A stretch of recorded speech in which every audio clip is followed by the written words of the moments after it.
Also wanted to give y'all a little date on my winter sowing. Some of y'all had asked for an update on how those would do, so I wanted to give y'all a little peek at what's going on inside of these jugs. Here behind it, this is the hot sauce Japanese maple that I got in the fall from Mr. Maple, and it's put on its leaves already, looking fabulous. And down here at the end, this is the tea olive, the variegated tea olive that I got, Yimby Shwangwi. And I don't know if y'all remember, but it came with scale on it, and it's still not looking all that great. But you can tell it's putting on nice new leaves, so hopefully it'll push off some of these. It has been losing some of the old ones that were really affected by the scale. And hopefully that scale, I've been treating it, won't come back this year. But here's to hoping, right? All right, so we have a lot going on. Oh, this is just a little Gaura I picked up. I always do this, y'all. I'm sure if you're a gardener, y'all do this too, is things start coming out at the garden center and you just can't help yourself, even though you don't really need it.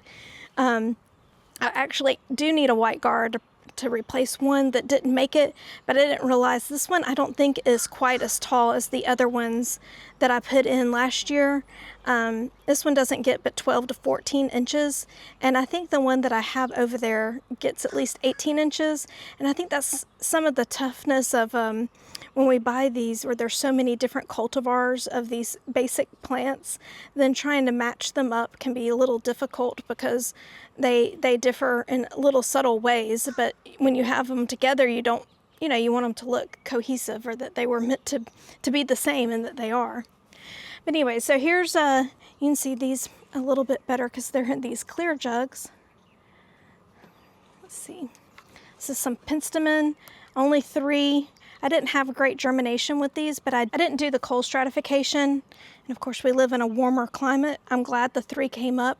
We have another jug of them that it's a gallon jug, and none of them, this one, I think only one or none of them came up.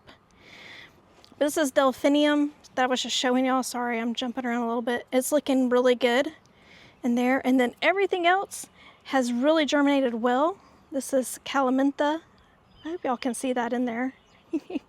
They're just little baby plants. I'm waiting for them to get their first true seeds in something like Cosmos or the zinnias.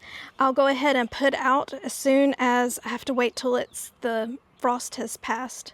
But I'll be putting those out as soon as I can in order to let them, since you can direct sow them. Look at all of those little babies, y'all. It's so exciting. Let's see what this one is. This is some zinnia, Art Deco zinnia. And this is some more Cosmos, y'all. I think I may have overdid it with the Cosmos and the zinnias, but I'm hoping I can find a place in the garden to put it all. Anyway, so excited, and there's a little sneak peek, but all of them except for the, like I said, the penstemon and this, no, the Dusty Miller did really well. Y'all, that's a good one if you're new to winter sowing or seed planting.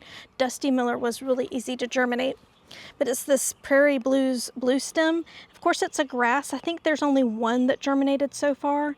It really likes warm weather though, so I'm hoping that it will germinate soon. I haven't given up on it yet, but there's something like the coleus. I haven't tried to germinate it yet because it likes really warm as well, and I could have probably waited on the blue stem as well, but everything else is doing great.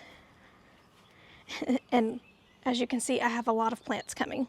I also put over here, this is some Nemesia that they had at the local garden center again. I couldn't help but pick it up. And I'm growing a little bit of spinach. This is all of our spring crop, which, like I said, is really hard for us because it goes from winter to summer.